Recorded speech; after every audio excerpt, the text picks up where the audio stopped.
Hi, everybody.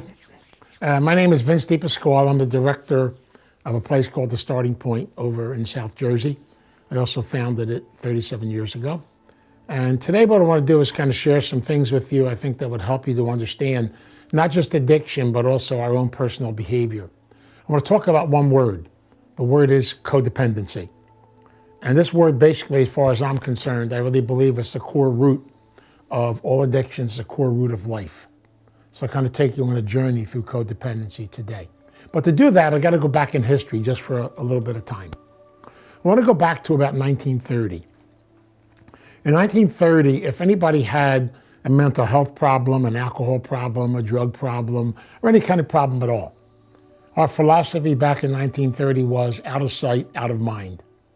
They would put you into a psychiatric hospital, shoot you full of Thorazine. And back then we used to joke, but it wasn't a joke. We used to call it the Thorazine shuffle. And people literally were kind of forgotten about, kind of consider them the part of the family we don't talk about. In 1935, there was the founding of Alcoholics Anonymous. And also during that time too was the founding of Al-Anon. And so the word codependency back then was kind of simple. It simply meant the spouse or a close friend of an alcoholic. But everything was geared just towards alcohol. Because then we looked at alcoholism as a disease, but no one ever talked about drug addiction or any other types of things. They just simply talked about alcoholism and that was it. That pretty much stayed the same until 1978. In 1978, a lady wrote a book. The book was called Adult Children of Alcoholics. A lady named Janet Wolowitz wrote that book, and I actually had a conversation with Janet, and she actually said when she wrote the book, she was trying to explain what it was like to live in the house with an alcoholic. In the book, she put the laundry list, as we call it today, the traits and characteristics of an adult child of an alcoholic. Now, when that came out, that book, in 2 years, it made the New York Times bestseller list. People start saying, how come these things pertain to me? And my parents were an alcoholic. So in the recovery community, we're a little adjustable. In 1983, there actually was a 12-step movement called ACDP, Adult Children of Dysfunctional Parents. Finally, in 85, two beautiful books came out, Codependent No More and Facing Codependency. Those two books basically revolutionized the whole treatment field, everything. For the first time, we started to look at behavior and not at substance. For the first time, we could realize you could be an alcoholic, you could be a drug addict and never pick up a drink or a drug. It means you have all the acting out characteristics and the behavior characteristics, but you can also act it out through other forms of addiction. And so for the first time, we started to look at different aspects of addiction and where it came from and what it's really all about. And so how I want to do this is kind of share with you where codependency is today. Our actual definition of codependency, to keep it as simple as possible, comes down to this. Any person, place, or thing that I have become dependent on, which means I cannot function without it, that makes my life unmanageable and makes my life crazy. That could be a substance, that could be a person, that could be a relationship, that could be a job, it could be anything. The key is dependency and unmanageability. Now watch how this works. If I could sit you down for about 2.5 hours and do a thorough inventory of the first 10 years of your life, I could tell you everything about you. Why you act the way you act, why you function the way you function, why you behave the way you behave. Because whether you realize it or not, by the time you're 10 years old, all your foundations, all your basics have been set. You pick up patterns from the foundations you come from. I'll show you what I mean. At the moment of your birth, you come into this world, you actually join 5 families. Whether you like it or not, they become automatic. Your family of origin, your blood family. You also join a neighborhood, a cultural, or an environment family. Even in Philadelphia, I can mention sections of Philly. The different personalities come out of different sections. You also join a religious family system. I'm sure when I was 1 month old, I didn't jump up and down to my crib and say, please baptize me Catholic. My parents took me, placed me into their belief system. It really wasn't mine, it was theirs, but it kind of became a normal for me. A peer family, and finally, a society family. Give you an example. I was born in 1940. The first 10 years of my life were from 40 to 50. I work with people who were born, let's say, 1995. First 10 of their years were from 95 to 205. Now, I'm sure they got a lot of different messages than I got. And today, especially in our society, we're bombarded with all kinds of messages. Give you an example. The first TV came out around 1947, 1948. We actually had one in our house. First ones on our street to have a TV. Now the TV was about this wide, had about 50 tubes in it. We had the tube man going around changing tubes, and we had one channel, NBC. It came on 6 o'clock at night, went off at 9 o'clock at night. 6 o'clock you had the newsreel, 6:30 Howdy Doody. 7 o'clock you had Frontier Playhouse, different cowboy show every night. 8 o'clock you had a variety show, Sid Caesar, Imogene Coca, Ed Sullivan. Then at 9 o'clock they played the Star Spangled Banner. You had a test pattern for the rest of the day. Now, today what do you have? 2,000 channels? Got a TV in your pocket? Everything's so different today, it's unbelievable. Now, watch what happens. As a child, when I come into the world, I have 5 basic fundamental needs. I call them spiritual needs that I'm searching for from my families. I want them to give these things to me. I can't grow unless I get them. I expect my families to protect me and keep me safe, safety. I expect them to love me unconditionally. I expect them to give me the basics of life, food, shelter, and clothing. I expect them to teach me basic life skills, how to play, how to socialize, how to be able to share and have a sense of intimacy. And finally, I expect them to give me an identity. Who am I? What am I all about? Where do I come from? What's my history? Now, watch what happens. If those needs don't get met when you're a child, you will search for them for the rest of your life. So as a result of that process, if you're normal instead of those things, are things such as fear and guilt. I got to put them first because I'm Italian. You get them automatically. I always say I got a PhD in fear and guilt. The day I was born. If you experience addiction or the addictive behaviors that come out of families coming out of addictive homes, shame, abuse, abandonment, if these are your normals as a child, then instead of being able to really celebrate and live life, what happens is you develop what we call codependent behavior patterns. I call them survivor patterns. So we don't live, we learn to survive. Now I'll show you how this works. There are 3 basic fundamental survivor patterns that most codependents or addicts go towards. It's a way to survive life. We either become isolators or avoiders, or we become fantasizers to live in a fantasy world to avoid reality, or many of us win the jackpot and become caretakers. And as a result, then, we literally spend our whole entire life taking care of somebody else. You never have to look at yourself as a person. So let me take you through those 3 and show you how these are interconnected to addictions and behavior. Begin with the isolator. Isolators are normally kids that come out of homes and environments where they have experienced emptiness, loneliness. These are the kids who basically never really got a sense of love. They're empty, they're lonely, they're scared, and literally, they really don't have a real deep sense of what life really is all about. When they grow up, usually what happens in their adult world, they migrate towards the following addictions. It's a natural process. One of the addictions we never talk too much about, it's called institutional addiction. I'm empty, I'm lonely, and I'm scared. After a while, what happens? I basically play a game. The game is called Find Me a Therapist, Take the Therapist Hostage. It's called Rent-A-Parent. Then I expect them to give me everything I never got as a child. And if I really get bad, they put me into an institution. They give me the warm fuzzies. They give me 3 meals a day. Take me to the ball game. I like this, man. I'm staying around for a while. After a while, I go from institution to institution. It becomes normal to me. And after a while, it becomes my family. See, we're all searching for family. If not institutions, I can make anything into an addiction. For example, the prison system. I worked as a chaplain for 9 years. Literally, after you're in that system long enough, it becomes normal to you. It's a sick family, but it's a family. Religion can very easily migrate towards that. I can migrate towards anything to make it into an addiction. Even the educational system.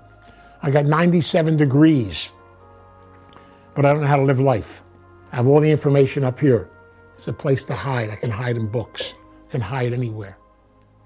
The second addiction that goes along with this is called relationship addictions. Now these are interesting because literally I'm empty, I'm lonely, I'm scared, I'm afraid. The first person that comes along that treats me nice, that sucker is mine. If you try to get away, I'll kill you. See how simple it is? Not complicated. So what do? I take hostages. We joke about this in codependent circles. There's a beautiful saying, you've probably heard this. If you truly love someone, let them go. They're supposed to come back, they'll come back. Codependents don't believe that. Their philosophy is if you truly love someone, follow them and stalk them. If they try to get away, kill them. That's the cry of the codependent. Because literally what do is I drain somebody else dry. I want you to be my life, my everything, and my all. You know, there's a famous song from the 50s. It goes just like that. You are my life, you are my everything, and you are my all. That means you're sick. See how simple it is? Nice for a romantic interlude. But really, in reality, you can't depend on someone else to fill the hole inside of you. The other addiction that comes under isolation is drugs and alcohol. Whether you realize it or not, I can actually use drugs and alcohol as a way to survive. Now, these are what I call the isolator addicts. These are individuals, and you realize, you look at statistics, 68% of all the addicts in our society go to work every day. 68%. See, I can use drugs and alcohol just to get the edge and keep myself working. And I can work really well. Adult children of alcoholics, they run companies. It's amazing. Their own life is a total disaster. Same thing with me. I was in the priesthood. I functioned extremely well in the priesthood. My own personal life was a total disaster. See the concept? And so literally, I can function, but I can literally use anything as an addiction to kind of hide and go through it. The other addiction that comes under this, basically, is anorexia. You know, I know much about anorexia, but literally it's almost like I don't want to grow up. I want somebody to take care of me for the rest of my life. So I shut my body down. Somebody always has to take care of me all the time. So I can use almost anything as an addiction. I'm looking for a place to hide, to run from life. The second area is called fantasy. Fantasizers normally come out of homes and backgrounds where they've experienced major issues of shame.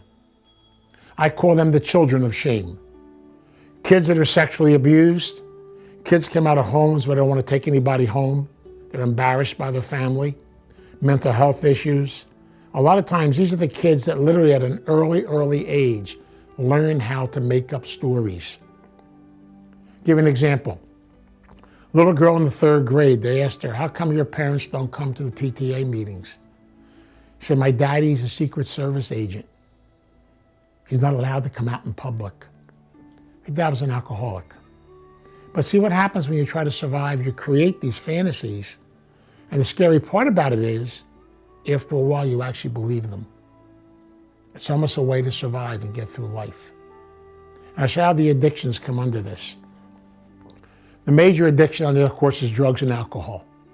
These are the addicts whose lives are totally unmanageable, totally insane, and totally crazy. But if you confront them, they'll say to you, everything's wonderful, everything's great. I don't have a problem.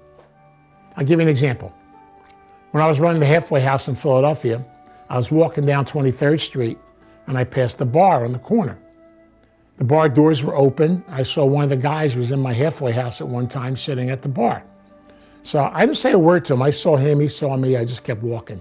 Next thing I know, he runs out of the bar and he screams down the street, Father, I'm not drinking. He still had the shot glass in his hand when he came outside. And yet I understand all that, having worked in the prison system. He truly believes that because the shame kicks in. It's almost like people live with almost like two lives. When the shame kicks in, I got to create something that's not real, a fantasy, because I can't deal with reality. It's called disassociation. We use that in therapy terms. But literally, we do that all the time. We see it with pedophiles and people to this effect. Everybody's got a secret life and then a life they show to the public out here. And the bottom line is when they're in one life, the other one doesn't exist. It's such a scary way. But once you get caught up in fantasy, it's a way to survive.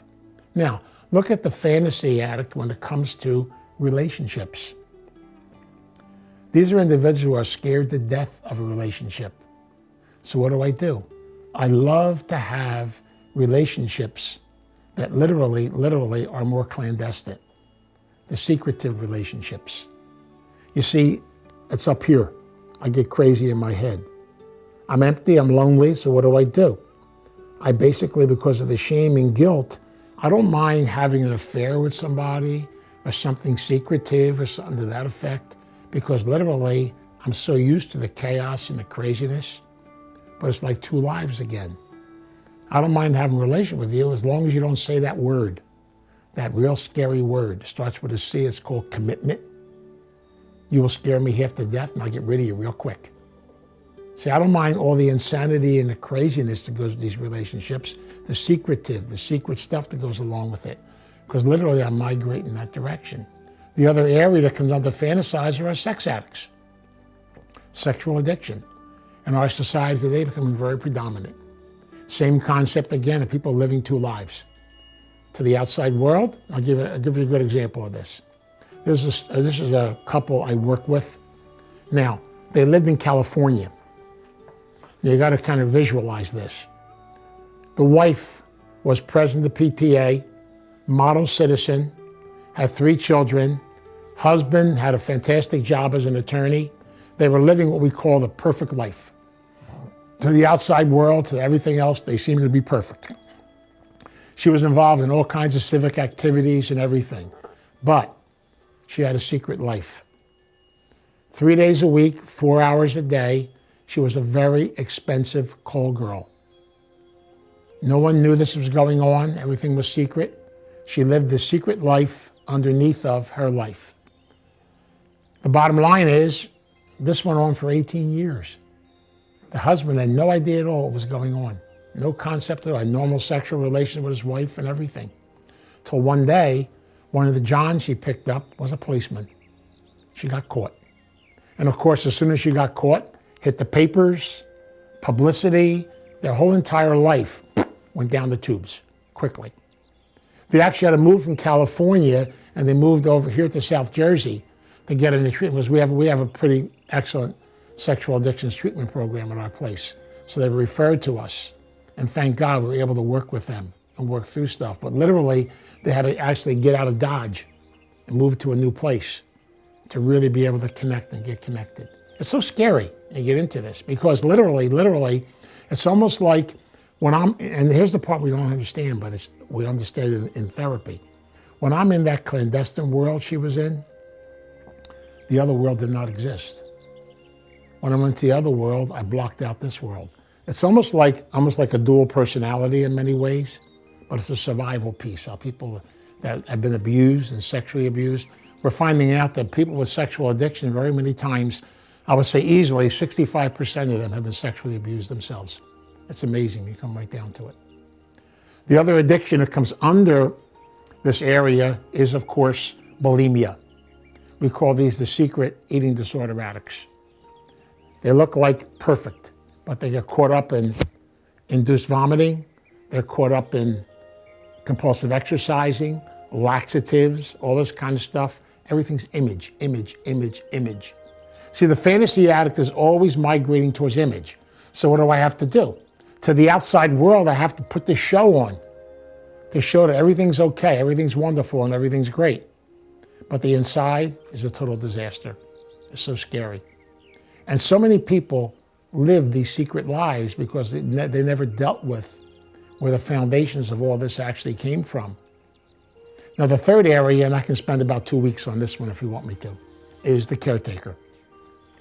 Caretakers are what I call the goody two-shoes kids, nice guys and gals. These are the kids that go from 3 to 43. These are the kids that basically never really had a childhood. At a very early age, they were given a lot of responsibility. I call them the little adults.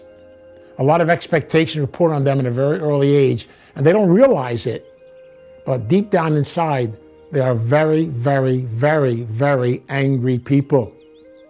But on the outside, they smile all the time. And if you ask them how they're doing, they always say, I'm fine. Let me define fine for you. I can't say the first word in public, so I use a different word. F-I-N-E. Frustrated, insecure, neurotic, and emotional. I'm fine. The bottom line is, I literally don't want you to get to know me, but I have this anger inside of me, this rage inside of me. And I've carried it for a long period of time. And it's amazing when you look at how people migrate towards this type of a thing. Watch with caretakers. I never really had a childhood. In your real sense, I don't know how to play or have fun. So it's always duty, duty, duty, duty all the time. So watch what happens. Usually they migrate when they become adults towards the service-based industries. You know, therapists, housewives, mothers, you know, nurses, teachers. They're always migrating to where they're always giving, giving, giving, giving, and giving. Bottom line is they don't know how to receive. They're always giving. Now, watch what happens to these types of individuals. Usually they end up with a lot of control issues. My God. The whole thing's about control. And literally, they have to be in charge of everything. They got to run everything. It's amazing. See, because I'm scared to lose control. So as a result, watch what happens when it comes to different types of addictions. We refer to these individuals as the drug addicts and alcoholics. We call these the secret addicts too. Most of their drinking, most of their drugging takes place behind closed doors, in secret. Nobody even knows what's going on. Because outside, they look like Miss Wonderful, Miss Perfect. But inside, they're a disaster. When it comes to relationships, God, they love, love, love to get involved in relationships with sickies. The sicker, the better. They have this mantra, bring me your sick and you're deprived, and I will take care of them. But they got rules. See, caretakers always have rules. It's amazing. The rules go as follows. Don't you dare get well. I'm going to bitch about you, gripe about you, and complain about you all day long. And I'm going to do this because basically I love it. It's my anger coming out. But I got to keep you where you are, keep you down. I'll never forget, I used to go visit one of my relatives at one time, and I knocked on the door, went to visit her, and the neighbor next door used to always come over. Every time I visited her, the neighbor saw me coming. This big Italian lady would come over, knock on the door, come in, have coffee with us. Did the same thing every time. She'd talk about her husband, the bum. He's a bum. He does nothing. I cook, I clean, I wash his clothes, I take care of stuff. He does nothing. He's a bum. We're married for 43 years. He's a total bum. So one day, I heard this about 10 times. I finally said to her one day, why do you stay with him? She got mad at me. Because I love him? I'm going to tell you a secret. If that man ever tried to do anything, she'd kill him. See the control stuff I'm talking about? I'm in charge.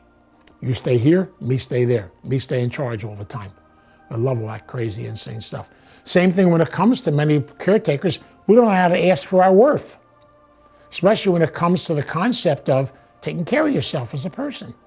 And again, I could talk for months on this thing. I'll give you one good example in my own life.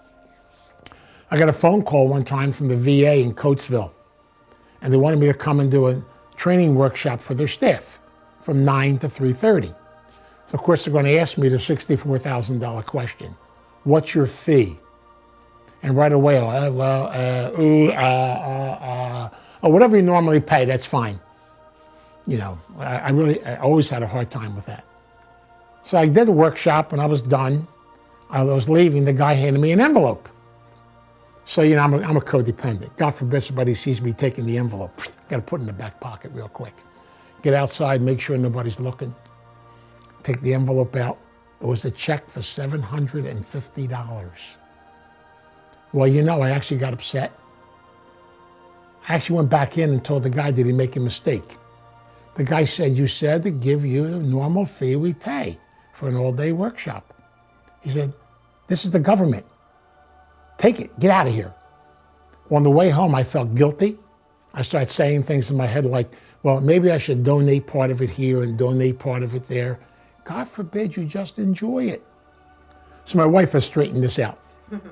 She said to me, next time they ask you what your fee is, give them my phone number. I'll take care of that for you, not a problem at all.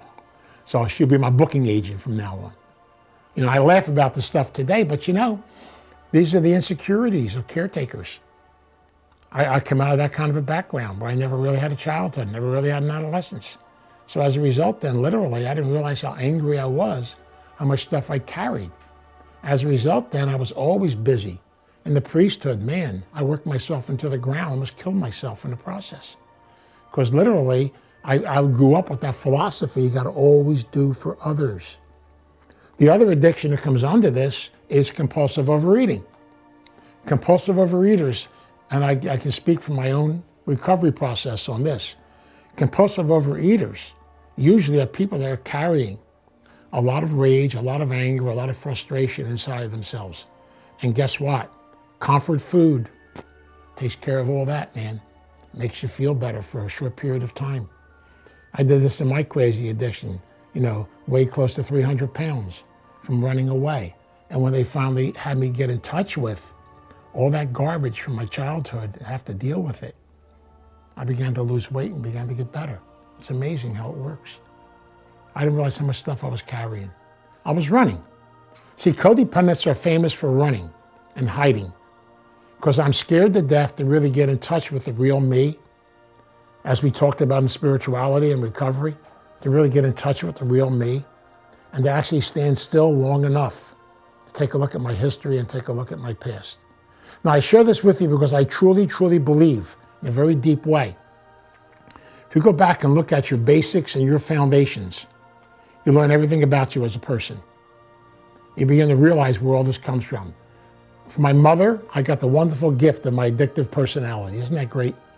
I mean, I could tell you about 200 mother stories. Italians are good with mother stories. My father gave me my codependency personalities. My father had a rule. My father did everything for everybody. He was the glue that held our family together.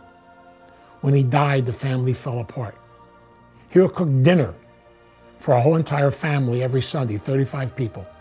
Every Sunday, everybody migrated towards my dad. He was the glue, but he taught me something. If you want people to like you, do everything for them. But he never taught me how to do something for me, because he never did anything for himself. He didn't count, everybody else did. So if you always give and don't know how to receive, then eventually you're going to die. And that's where the anxiety and the tension comes into play.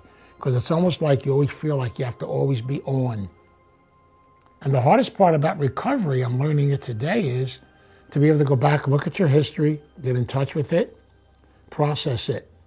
I had the wonderful experience of writing my second book on childhood history. And I did this because there's a beautiful process we go through in the recovery process to take us through this, to go back and face your history, acknowledge it, embrace it, learn from it, and then begin to adjust things positively. I'll be a caretaker for the rest of my life. I know that. But I have to learn how to adjust it positively, how to make time for myself, how to do things I never did before. In my craziness, I used to work what I refer to as a 9-day week. I used to work a 36-hour day. Now I work a 4-day week.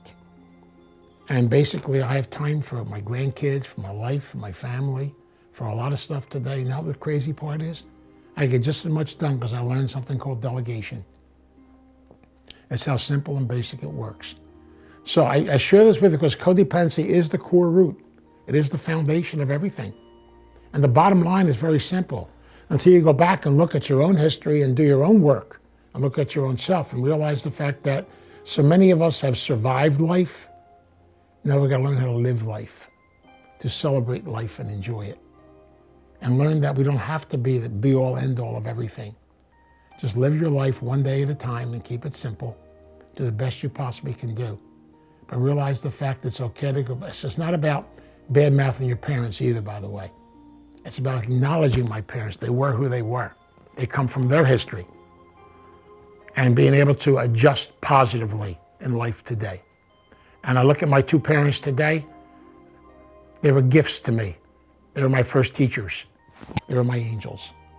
So I pray to them every day. They're part of my journey. See, it's about healing, forgiving, facing, learning, growing, and moving on.